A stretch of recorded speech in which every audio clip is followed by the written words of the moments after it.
Bonjour, bienvenue à notre émission 5 minutes avec Jésus par la voix de son serviteur, le pasteur Bienfait. C'est avec une très grande joie que je m'adresse à vous ce matin, puisqu'effectivement, nous continuons avec cet épisode, marcher par la foi et non par la vie. À l'école de la foi, dans Marc le chapitre 4, au verset 35 jusqu'au verset 41e, nous sommes en train d'apprendre des leçons profondes pour notre salut.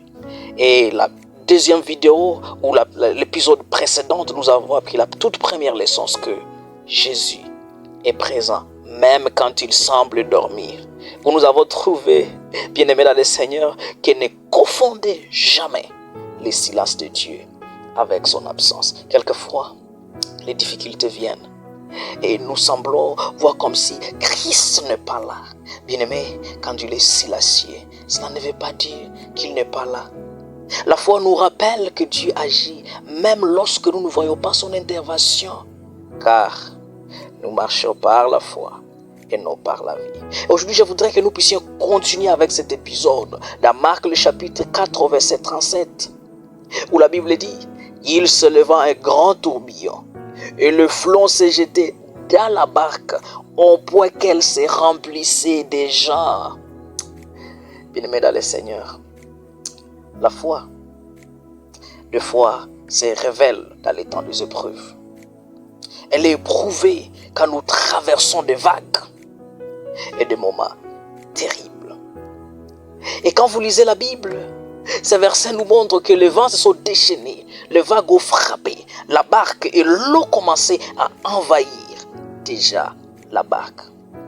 Écoutez, plusieurs disciples étaient des pêcheurs professionnels, tellement habitués à la mer.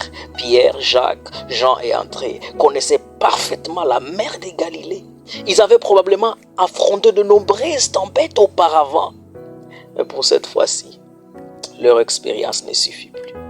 Leur connaissance, leur savoir-faire n'avaient plus de force. Tout a une limite. C'est là que nous apprenons notre deuxième leçon, tellement importante. Les compétences humaines ont des limites. Bien-aimé dans le Seigneur, Dieu permet parfois des situations que tu ne peux pas résoudre seul, afin de te rappeler ta dépendance avec lui. Tant que tu penses pouvoir tout gérer toi-même, tu risques de compter davantage sur tes capacités et non sur sa puissance. Les disciples se retrouvent dans une tempête qu'ils ne parviennent plus à contrôler. Et moi, je voulais te dire une chose aujourd'hui. Retiens le psaume 147 au verset 5. Notre Seigneur est grand, puissant par sa force. Son intelligence est sans limite.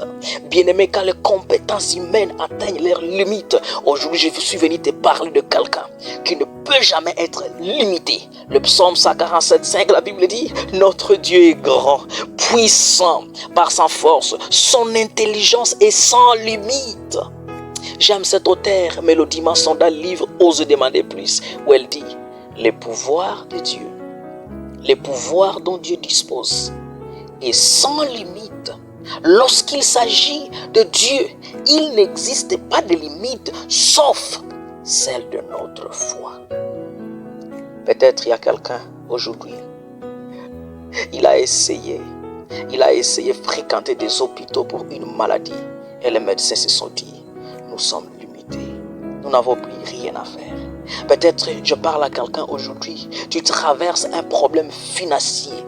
Tu ne sais pas que faire, tu es fatigué, tu ne sais pas où commencer pour chercher la solution. Laisse-moi te dire que Dieu a un pouvoir sans limite. Quelqu'un qui traverse une déception, laisse-moi te dire aujourd'hui que je te parle de Dieu qui ne peut jamais être limité. Tu as perdu ton emploi, tu ne sais que faire avec ta famille. Oh, écoutez, bien-aimé dans le Seigneur, je te parle de Dieu qui a un pouvoir sans limite. Retiens ceci. Souvenez-vous que Jésus est plus grand que ce qui vous menace. Il est plus grand que la crise que tu traverses. Il est plus grand que tout ce qui est autour de toi. Et je voudrais te dire seulement une chose. Marc chapitre 5 au verset 36, la Bible dit, ne crée pas, crois seulement. Père, je te remercie ce matin parce que tu nous as montré que les compétences humaines ont des limites. Mais merci parce que toi, Dieu, tu es grand que ce qui nous limite.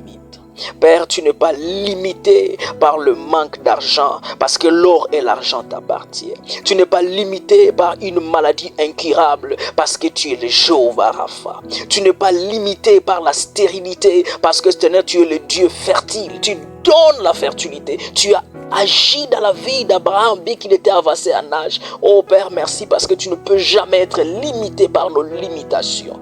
Aide-nous à croire que tu tiens le contrôle. Aide-nous à croire que tu es grand et que tu es souverain. Au nom de Jésus. Amen.